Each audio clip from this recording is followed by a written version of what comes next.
हरे हरे हरे राम राम राम हरे हरे हरे कृष्ण कृष्ण कृष्ण हरे हरे हरे कृष्ण कृष्ण कृष्ण हरे हरे हरे राम कृष्ण हरे हरे पुंडलिका वरदे हरी विठ्ठल ज्ञानदेव तुकाराम पंढरीनाथ भगवान की जय माऊली ज्ञानेश्वर महाराज की जय जगद्गुरु संत तुकाराम महाराज की जय श्री मुक्ताबाई महाराज की जय श्रीमान सद्गुरु सच्चिदानंद श्रीपाद बाबा की जय श्रीमान सद्गुरु सच्चिदानंद रामदास बाबा की जय अवधूत चिंतन श्री गुरुदेव दत्त दत्त गोपाल कृष्ण भगवान की जय साहेब की जय अप्पाजी भगवान की जय भगवान की जय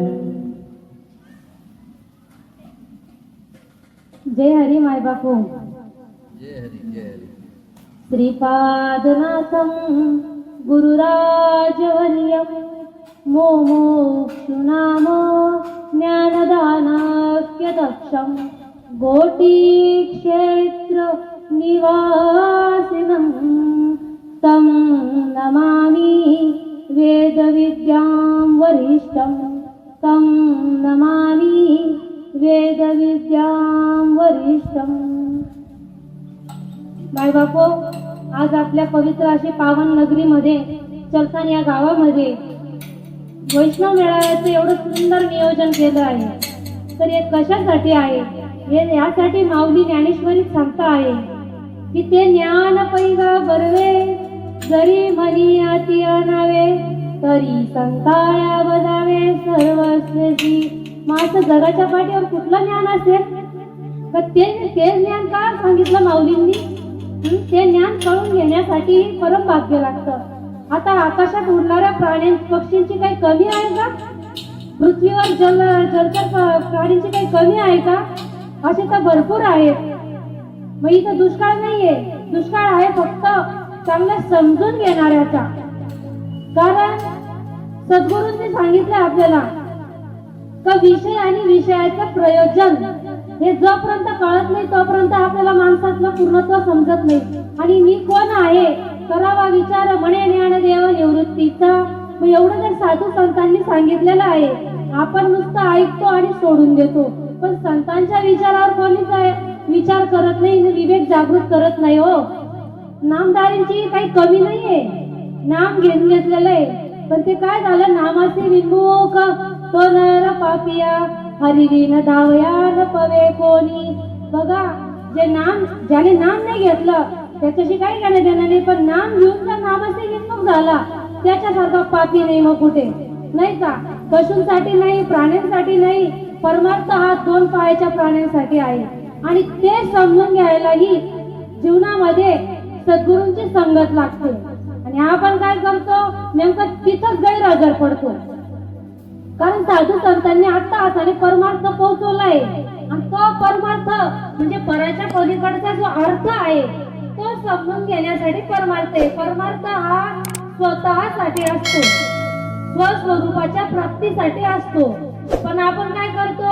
आपल्याला परमार्थ म्हणजे पूजा अर्चा करणे. पूजेचा अर्थ कोणाला कळाला नाही. पूजा म्हणजे देवाची शरण जाणे, देवाजवळ शरण जाणे. आणि भक्ती म्हणजे भक्तीमध्ये तल्लीन होणे, आपलं मन एकाग्र होणे. पण आपलं मन सैरावैरा धावतं ना, कारण लाट आहे, हवा जिकडं आली तिकडं जातो मनुष्य, नाही का? त्यामुळे सरळ म्हणजे खऱ्या सुखापासून वंचित आहे. आज एवढं परम भाग्य आहे तर बघा काय सांगू त्या संतांचे उपकार मज निरंतर जागविती. आज इथं भाग्य लागतं आणि ते भाग्य माझ्यासारख्या लेकराला मला मिळाले. माझ्या गुरुवर्या आई साहेबांनी ते मार्गदर्शन केलं जीवनामध्ये. जर आज ते जुने महात्मे जर नसते तर आमच्या सारख्यांनाही श्रीपाद बाबा आणि संप्रदाय कळाला नसता. सुरुवातीला 5-7 मंडळी होते. आज सगळे श्रीपाद बाबा सांगता. हो, पण श्रीपाद बाबा सारखं वागणं कठीण आहे, सांगणं सोपं आहे. आज म्हणजे जुन्या त्या काळामध्ये आप्पाजी होते, सगळे आई साहेब वगैरे बाकीच्यांचे मला नाव माहित नाही. मग तसे जे तत्व आहे ते ज्ञान तसं तुमच्या आमच्यापर्यंत पोहोचवलं. मग ते ज्ञान पहिला बनण्यासाठी आज किती जण सांगताय हो पण नाही, जगाला भुलभुलैया आहे ना, कारण ज्याची रेट मोठी असते ना तो मोठा बाबा असतो, पण खऱ्याकडे धावत नाही हो. खऱ्याकडे धाव नाही, पाखंडींना डोक्यावर घेऊन बसलेलं आहे आपल्या लोकांनी. म्हणून आज आपल्याला जे त्रास होऊ राहिला, अजूनही कोणी जागा होत नाहीये हो. सगळे सांगता हो देव असा आहे, देव तसा. देव दिसण्याची वस्तूच नाहीये. देव जर दिसला असता ना तर कुत्रे पण मागे फिरले नसते. देव हा तुमच्यातच येतात, देव देहातच प्रकट होतो. ज्या गोष्टी तुम्हाला ह्या देहामध्ये दुःखाचा अनुभव येतो, सुखाचा अनुभव येतो नाही का, लग्नानंतरचा अनुभव येतो, सगळ्या गोष्टीचा अनुभव या देहात येतो. मग त्या या देवाचा पण अनुभव या देहात यायला पाहिजे ना, नको. काय बालते म्हणता, अरे भो त्यांच्या इथे उड्या मारता. अरे बा उड्या मारायला लागता एवढं, म्हणजे नामदेवाच्या कीर्तनामध्ये माझा पांडुरंग नाचला होता ना, मग ते कुठं गेलं? नुसते अभंग म्हणतात चाली लावून लावून नाही का. एकच टाळी झाली चंद्रभागा वळवंटी, माझा ज्ञान राजा गोपाळा सिलया वाटी. नामदेव कीर्तन करी पुढे देवनाचे पांडुरंग, पुढे देवनाचे पांडुरंग. जनी मने बोला ज्ञान देवावंग, अवंग बोलता रंग कीर्तनी बरला, रंग कीर्तनी बरला. प्रेमाचे निच्छंदे विठ्ठल नाचू लागला, नाचता नाचता देवाचा गळला पितांबर, देवाचा गळला पितांबर. सावध होई देवाचे बोले कबीर, साधू या संतांनी देवाला धरले मनगटी, देवाला धरले मनगटी. काय झाले म्हणून दस्तून उठले जग जेठी. अरे सोडा म्हणे, या ब्रह्मानंदाची टाळी लागायलाही भाग्य लागतं, आणि ते समजून घ्यायला ते आपल्या आईची पवित्र खूस लागते. आणि बघा श्रीपाद बाबा सांगत होते का भाऊ तुम्ही सोन्याहून पिवळे, तर खरंच तुम्ही जे बसलेले आहेत ते खरंच सोन्याहून पिवळे. आणि वैष्णव मेळ्याचं आयोजन नियोजन संत श्रीपाद बाबांनी कशासाठी केलेले, का जे आपल्याला समजलं प्रत्येकाच्या याच्यावर खांद्यावर धुरा दिलेली आहे वैष्णव मेळाव्याची, याचं रिकामे म्हणून नाहीये, कारण त्यांचा उद्धार झाला. म्हणून इथं जे धर्मपीठ व्यासपीठावर जे बसलेले त्यांचाही उद्धार करण्यासाठी वैष्णव मेळाव्याचं नियोजन आहे.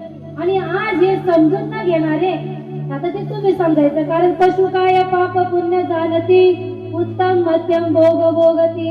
इथं सांगणाऱ्यांची लाटच आहे, ऐकणाऱ्यांपेक्षा सांगणारे भरपूर आलेले. कारण आता आहे ना महागाई दुनियाची झालेली, पोटा पाण्याचा प्रश्न आहे, एकदम सोपा उपाय आहे. दोन अभंग बाबांनी पाठ करावे, चाट्या माराव्या, बांधावा भेटांचा मावा नोटा. म्हणून खऱ्या सुखापासून जनता वंचित झाली. आता त्यांना हे कीर्तन जड जातात, त्यांना समजत नाही, कारण इथं अनुभव सांगितलंय ना. अनुभव प्रमाणे शब्दांचे गौरव कामा नये, अनुभव नाही पोटी त्यांच्या ऐकू नये गोष्टी. म्हणजे तरी हे प्रमाणावर लक्ष दिल्या जात नाही, तरी ते काय म्हणतात, हो एकदम फुल कॉमेडी ना बाबा होता. काय कॉमेडीचा त्याला आकडी लावायची, हा तुमचं स्वस्वरूप आयुष्य काय जातंय ना तुमचं वाया.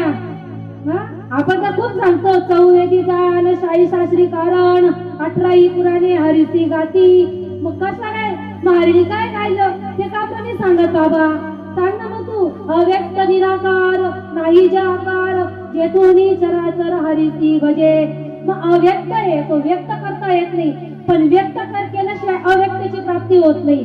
कारण इथं सगुण अवतार येतो. सगुण म्हणजे देहाचा, देहामधूनच तुम्हाला निर्गुणाची प्राप्ती करता येते. आणि सगुण म्हणजे शब्द नाही का. एखाद्याला जरा टोचून बोललं तर म्हणतो काय काळ जरा भोकं पडले. मग शब्द जर एवढा परिणाम करतोय, मग तुम्हाला संतांच्या नामाचा शब्द तुम्हाला परिणाम नाही करणार का? जर तुम्ही जर खऱ्या अर्थाने जर तो घेतला, शब्द हा सगुण येतो, कानामध्ये पेरला जातो, पण तो दिसत नाही, आणि तो तुम्हाला निर्गुण तत्वाची प्राप्ती केल्याशिवाय राहत नाही. देव भेटत नाही, मान्य, देव भेटत नाही, पण त्या शब्दाने तुम्ही देव झाल्याशिवाय राहत नाही. कारण तुम्ही देवच आहात, मूळ तत्व तुमचं देवच आहे. इथं सगळं देवाला सोडून भक्ती चालू आहे नाही का.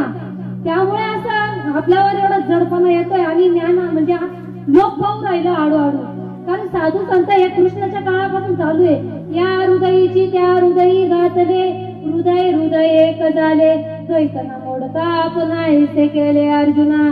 पण आजही लोक या उपाधीच्या मागा लागले. या उपाधी माझी गुप्त, चैतन्य असे सर्वंगत, ते तत्वज्ञ संत स्वीकारती. त्या तत्वाचा स्वीकार करायला म्हणून माऊली पहिल्या अध्यायात सांगतात, म्हणून जाणतेने गुरु बघिजे, तेने कृत्य कार्य होईजे, जैसे मूळ सिंचने सहज शाखा पल्लव संतोषती. बाबा इथं आहे ना सद्गुरु असा भेटावा लागतो का त्याने सद्वस्तूची प्राप्ती करून घ्यावा लागते. कोणालाही गुरु गुरु म्हणून चालत नाही, कोणालाही डोक्यावर घेऊन नाचून चालत नाही, कोणालाही बाबा बाबा म्हणून चालत नाही. कारण बाबा असा असतो का बाबाचा अगोदर कल्याण झाला असतं. बाबा म्हणायला परिश्रम करावे लागतात आणि आताचा 2 चुटकुल्या झाल्या त्याला अधिकाराची गरज. ओ बापरे मला अधिकार पाहिजे, मला बाबा बनायचं, मग त्याने त्याची दुकान मांडावी, तो झाला अधिकारी बाबा. बस माझे एवढे चेले, मी एवढा बाबा, चालला बाबा मग ते घेऊन सारी फौज. अरे काय बोंब पाडतो तू व्यासपीठावरून, तुझं कल्याण झालं तसं जगाचं कल्याण करायला निघ ना बाबा. साधू संत काही फुकट बोलले होते का? आणि म्हणता का तुम्ही असे बोलता. साधू संत तर त्याच्यावर पडकडे बोलत होते. उपध्वनी करंटा करंटा नेने अद्वैत वाटा. अजून सांगितलं त्यांचे शब्द कसे होते. नाथ बाबा म्हणायला शांतता होते, पण त्यांनी काय सांगितलं, काय माय गेली होती भूतापासी, हरी नाही मुखासी, अरे मुडा भक्ती विना पशु कसाशी वाढला. मग तुमच्या जीवनामध्ये भक्ती यावी का नाही यावी, कशा प्रकारे यावी, ती बोलायची नसती. बोलून भक्ती होत नाही. भक्तीला म्हणजे खरंच स्वरूप प्राप्त करण्यासाठी फक्त मौन धारण करावं लागतं. ज्ञानदेवा मौन जप माळांतरी, दरोणी श्री हरी जपे सदा. मग आपलं मौन कुठं चाललंय, पण काही नाही हो, सांगणाऱ्यांची गफलत झाली, ऐकणाऱ्यांचा काहीच दोष नाहीये. पण समाजही बावळत बनतोय, कारण त्यांना किती एवढे चिल्ले पिल्ल्यांना लग्नाचे अनुभव नाही, आणि त्या बायका मुलांच्या गोष्टी सांगतात. आणि काय काय काय काय समाज असतो का आम्ही रोजचं बघतो युट्यूबला, काय तिकडे काय, इतकं म्हणजे कुठंच कोणी आवरण घालत नाही हो. आणि त्याला महिलाच बळी पडतात. महिला जास्त गर्दी करतात. महिला असतात तो बाबा असतो, त्या बाबाला चांगलं बघायला पाहिजे. कारण त्या बाबाला सांगावा, तू 1 लाख रुपये घेतोय ना, तू आम्हाला अनुभव आणून देत चल, तुला आम्ही देण्यात ते द्यायला तयार आहे. पण चायनीज मार्ग आमच्या आई काय सांगतात, 40 वर्षापासून हा परमार्थ चालू आहे, पण असा एकही बाबा भेटला नाही तर त्या बाबाने अनुभव आणून दिला. असं इथं तुम्हाला सगळं काही आहे, खायला प्यायला सगळं एवढं आयुष्य आरामासारखं आहे, पण तरीही लोकांना ते पटत नाही. त्यांचं किती दुर्भाग्य म्हणावं लागेल नाही का. विष्णू विना जप व्यर्थ त्याचे ज्ञान. अशा ज्याच्याकडे विष्णूचा जपच नाही ना, अशा पाखंडी बाबांची कीर्तन ऐकावे नाही. हा ऐकले ना तुम्ही, तर त्यांना सांगावा, बाबा आम्ही 2 तास तुझ्या जवळ बसलेलोय, तू काय करतोय, अर्धा तास अभंग घेतो, चालीरीतीमध्ये टाकतोय आणि जनतेचा एवढा टाइमपास करतोय. आयुष्य बंगूर आहे, सगळ्यांना माहिती. भगवंतानी श्वास मोजूनच दिलेले, पण त्या श्वासाची अनमोल किंमत असा संत महात्माच करू शकतो नाही का. कारण प्रवचन करणारा प्रवचनकार आहे, वेदांत पाठ करून सांगणारा तो वेदांतचारी आहे, तो संत नाहीये. कीर्तनकार हा कलाकार आहे, त्याची कीर्तनाची ज्ञानाची तो कलाकारी सांगतोय, तो संत नाहीये. त्याच्या पाय पडून काहीच होणार नाही. संत कोणाला म्हणावा, का जो जीव शिव एक करून दाखवतो, जो जीव शिवाचा आत्मा अनुभव करून दाखवतो, तो या जगामध्ये संत म्हणण्याच्या लायकीचा आहे. मायबापू, असं कोणालाही संत म्हणून ही पदवी चालत नाही. संत ही त्याच्यावरती ज्ञान पाहिजे नाही का. जसं ते काडी पेटीमध्ये काड्या असतात, त्याच्यातच असते गोल काडी, ती पेटते का? नाही पेटत. ती जर ओढण्यात तरच पेटते. तसं ते नाम सांगणारा, भाऊ तू आहे ना, ती क्रिया कर, तुझ्या याच हृदयात देव प्रगट होणार आहे नाही का. कृष्ण सर्व अंगी डोलू लागला, हे काही खोटं आहे का. ही अष्टसात्विक भावाची मांडी कृष्णाच्या अंगी अर्जुना आती 9व्या अध्यायात सांगतात. त्याचे लक्षण, चित्त चकाटले आटू घेत, वाचा पांगोळली जेतेची ते, आपाद पंचकीत रोमांच आले, अर्ध उन्मलित डोळे, वर्षात ती आनंदी जळे, आतुले सुका मिरची बळे, बाहेरी कापे. आणि इथं काय सांगितलंय संतांनी, कुठली भक्ती सांगितली की, हे वडील अंतरात्मा जो जेते चेतला, चेतला म्हणजे पेटला, चेतला म्हणजे पेटला, जो वडील अंतरात्मा जो जेथे चेतला, तोच भाग्याचा पुरुष झाला निश्चयसी. मग विचार करा, दासबोधामध्ये सांगतात रामदास स्वामी का तो पेटायला पाहिजे. मग सांगा आता कीर्तनामध्ये किती जणांचे आत्मे पेटले. हा, आत्मा पेटत नाही का, तो प्रगट होतो. प्रगट झाल्याशिवाय राहत नाही. त्यालाच देव म्हणतात, त्यालाच देव म्हणतात. कारण ही ब्रह्मानंदाची टाळी आहे आणि ती स्वस्वरूपावर असते. कारण आता कोणाचंच नाही हो स्वस्वरूप, कारण बाबा स्वस्वरूपावर नाहीये. तर ऐकणारे साधक कसं काय स्वस्वरूपावर राहतील, नाही का. बाबाचाच डोळा आता पाकिटांवर झाला. जड बाबा बी सांगणारा बी ऐकणारा बी जडच, देणारे बी जडच आहे, नाही का. घेती देती ते नरकातच जाती. ज्याला स्वस्वरूपाची ब्रह्माची प्राप्ती करून घ्यायची असेल तर त्यांनीच त्या अशा बाबांना बोलवा. पाखंडी बाबांच्या बाजारात बसू नका. सकाळपासून आपण हा नाम यज्ञ सोहळा जो चालू आहे कोणाकरता चालू आहे, कारण तुम्ही नामधारी मायबाप आहो. कारण ही जी दुकान आहे इथं एखादा सर्वत्र दुर्लभ असेल त्याच्यासाठी ही सुविधा आहे. कारण समजून घेणाऱ्याने समजून घ्यावं आणि समजून सांगणाऱ्याने समजून सांगावे. त्यासाठी हा परमार्थ एवढी धुरा घेतलेली आहे.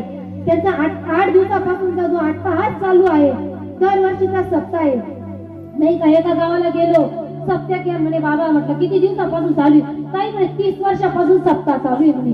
किती 30? मग 8 दिवसाचा 8 बाबा येतात. मग 30 वर्षाचे किती बाबा आले असतील?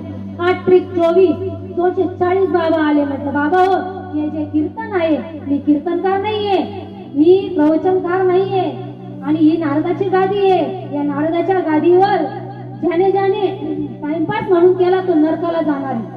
बरोबर.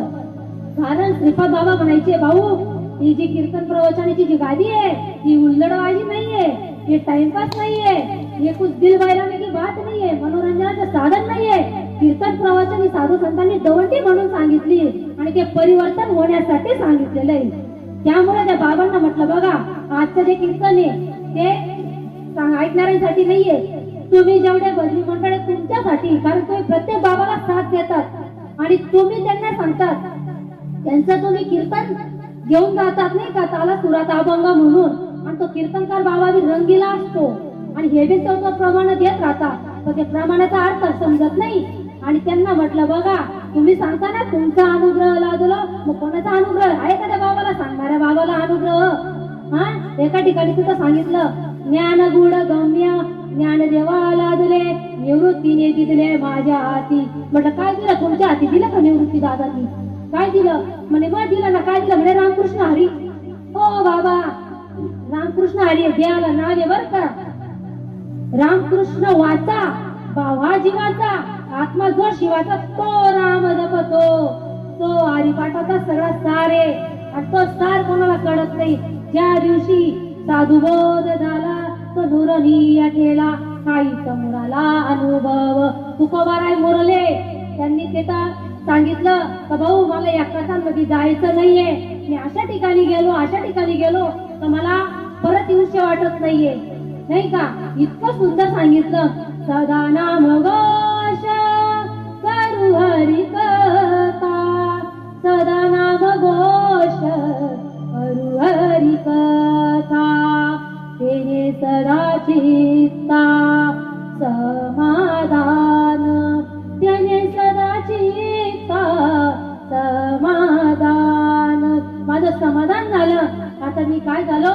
सर्व सुख ल्यालो, सर्व अलंकार, आनंद निर्भय डुलत असो. मी इतका आनंदाने डुलतोय तर मलाच माहिती नाही. असो ऐसा कोठे आठवची नाही, द्यायच विदेही भोगू दशा. मला द्यायच विदेही माझी दशा भोगते. इतकं सुख आहे, इतकं सुख आहे, इतकं सुख आहे हो. हे जेवढं तुम्ही पायाच्या डोळ्यात बघणार ना ते नाशिवंत आहे. सगळ्यांना माहिती नाशिवंत आहे, तरी नाशिवंताकडे जावे. आणि जे शाश्वत आहे ब्रह्म सत्य जगत मिथ्या त्याचा आनंदच कोणी घेत नाही. म्हणून तुकोबाराय म्हणतात का, तुका म्हणे आम्ही झालो अग्निरूप, लगोने दुपाप पुण्यंगा. मला काही गरज नाहीये, कारण आता माझ्या अंगाला काही लागू दे. तृणाग्री मिळे समरस झाले, त्याचे नामे केले जपता हरी. असं व्हायला पाहिजे. आणि असं सांगणाऱ्या बाबाचं होत नाही तर आपलं ऐकणाऱ्याचं काय होणार आहे? कारण आहे ना, आता पोटावर लागलेले भरपूर आहेत. इतके फक्त ज्ञानेश्वर महाराजांच्या त्या ओव्या वापरतात, पण त्यांना त्याचा अर्थच समजत नाही समजत. माऊली सांगतात आहे ना का बाबा, तैसा हृदयामध्ये मी राहू, असता सर्व सुखाची आरामू, का भ्रांताची पडला कामो विषयावरी. मग ही भ्रांतीचा पटल दूर करण्यासाठी गुरूंची गरज आहे का. जेणे भ्रांतीपासून हिरतले, गुरु वाक्याने मन धुतले, मग आत्मस्वरूपी घातले हरवणिया, मग आत्मस्वरूपी घातले हरवणिया असं सांगितलं. पण आज आपण तिथं गैरहजर पडतोय कारण आहे ना, बोटावर मोजण्या इतक्याच लोक आहेत बर का.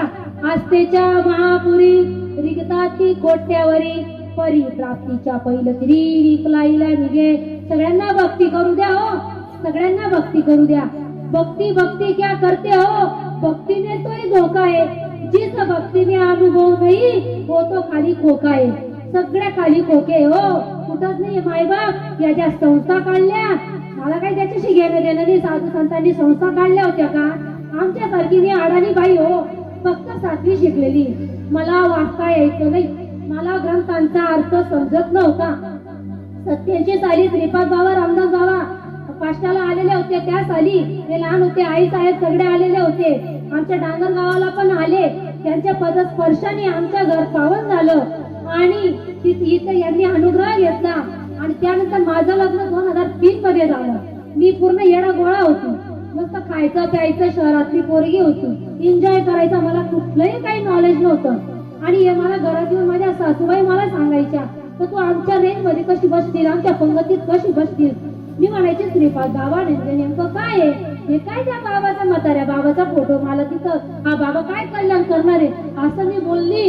आणि आई म्हणायच्या माझ्या सासूबाई, बाई इथं असं आहे म्हणे, धर्मरक्षण अवताराला आला, धर्मरक्षणाला जाणून घ्या तुम्ही याला, देतो ब्रह्मरसाचा प्याला. बघा ब्रह्मरसाचा प्याला देतो म्हणे. या जगामध्ये सगळे गुरु असतील, पण माझ्या गुरु सारखा, माझ्या श्रीपाद बाबा सारखा कोणी नाहीये म्हणे. माझ्या श्रीपाद बाबांनी आम्हाला माणसातून बाहेर काढलं म्हणे आणि साक्षात देवच बनवलं म्हणे. तू फक्त घेऊन दाखव म्हणे, तुझी जर हिंमत असेल तर. म्हटलं हे सगळे नाटक करता, म्हटलं कोण काय बांगड्या झटकते होतं, कोण काय. माझ्या वडिलांना म्हटलं पप्पा इथं नौटंकी सगळं मला काही पटत नाही. म्हटलं पप्पा तुम्ही आत्ताच्या आत्या या, इथं 4-4 महिने ग्रंथ लावता, म्हटलं ये घरात गर्दी करून बसता, नेमकं काय मला काही माहित नाही म्हटलं. पण ज्यावेळेस माझे वडील म्हणाले तर ते जे करत असतील ते हिताच करत असतील ना म्हणे, तू नुसतं ऐक म्हणे, तुला नाही पटत असेल तरी तू ऐक म्हणे. म्हणजे आज भक्ती विजय ग्रंथ चालू होता, त्याचं उद्यापन झालं आणि तिथं त्यावेळेस कीर्तन झालं. त्यावेळेस माझ्यावर असा परिणाम झाला, या दगडावर असा परिणाम झाला, मला आत्ताच्या आत्ता तो काय अनुग्रह म्हणता येतो, अनु करायची मी. मला अनु काय घ्यायचंय, तो ग्रह कशाचा आहे म्हटलं, ते घ्यायचंय म्हटलं. आणि ज्या वेळेस मला नाम देता